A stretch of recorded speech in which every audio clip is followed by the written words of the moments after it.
بسم اللہ الرحمن الرحیم۔ السلام علیکم ورحمۃ اللہ وبرکاتہ۔ دشمن کی زبان بند کرنے کا عمل۔ دشمن کی زبان بند کرنی ہو یا اپنے محبوب کی زبان بند کرنی ہو تو آپ اس عمل کو استعمال کر سکتے ہیں۔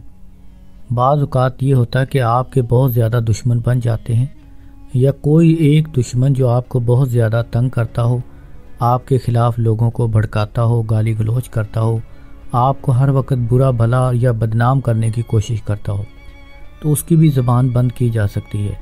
اسی طرح اگر آپ کا محبوب آپ کے سامنے بدتمیزی کرتا ہو، بات بات پر جھگڑا کرتا ہو، یا بیوی شوہر کے سامنے زبان دراز ہو، بدتمیزی کرتی ہو، یا شوہر بلا وجہ گالی گلوچ کرتا ہو، کسی بھی طرح کی کوئی وجہ ہو، تو آپ ان سب کی زبان بند کر سکتے ہیں۔ یہ زبان بندی کا جو عمل ہوتا ہے، یہ 80% محبت کا عمل ہوتا ہے۔ اس کی وجہ یہ ہوتی ہے کہ اگر کوئی شخص آپ کے خلاف اپنی زبان بند رکھے، آپ کے خلاف کوئی بات نہ کرے، جب بھی کرے اچھی بات کرے، تو یہ ثابت ہے کہ وہ محبت کا ہی عمل ہوتا ہے۔ لیکن اس میں محبوب آپ کے پاس نہیں آتا، آپ سے معافی نہیں مانگتا، وہ اپنی زبان بند رکھتا ہے تاکہ آپ کے خلاف کوئی بات نہ کر سکے۔ وہ جتنا بھی چاہے، جتنا اس کا دل کرے آپ کے خلاف بات کرنے کو، وہ نہیں کرے گا۔ جب بھی کرے گا اچھی بات کرے گا، نہ برا سنے گا نہ برا کہے گا، بالکل اس کو چپ لگ جائے گی۔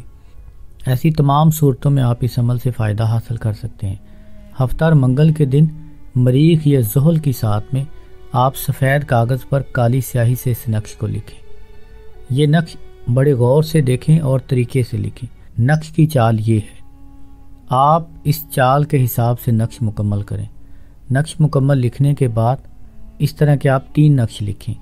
نقش کے نیچے آپ نام بھی لکھیں گے، بستم زبان چین آرام، فلاں بن فلاں، از جانب مطیع و مسخر کردن، فلاں بن فلاں۔ یہاں پر آپ اپنا اور اپنی والدہ کا نام لکھیں۔